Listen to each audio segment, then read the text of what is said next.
Ai vetë tha, unë jam rruga e vërteta dhe jeta, askush nuk vjen tek Ati veç se nëpërmjet meje. Pak shumë i fortë këtu, apo jo? Nuk po na le shteg për mënyra të tjera.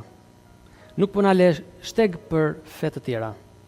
Sepse në këtë rast, ai thot, nuk ka zgjidhje tjetër, sepse unë jam rruga e vërteta dhe jeta.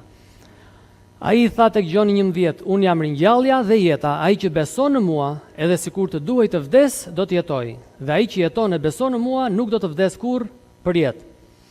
Pra Jezusi po na jep një zgjidhje që duhet i besojmë atij dhe në këtë rast do të kemi faljen e mëkateve dhe jetën e përjetshme, nuk do të kemi vdekje kurrë.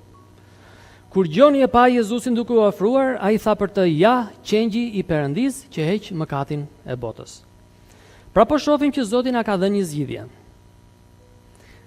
Zgjidhja është kjo. Unë nuk vdes dot për ju që t'ju falen mëkatet tuaja, sepse kam vetë mëkatin tim. Atëherë Zoti tha, unë do të vi vetë si njeri në tokë, do të jetoj një jetë të shenjtë, do të zë vendin e tyre.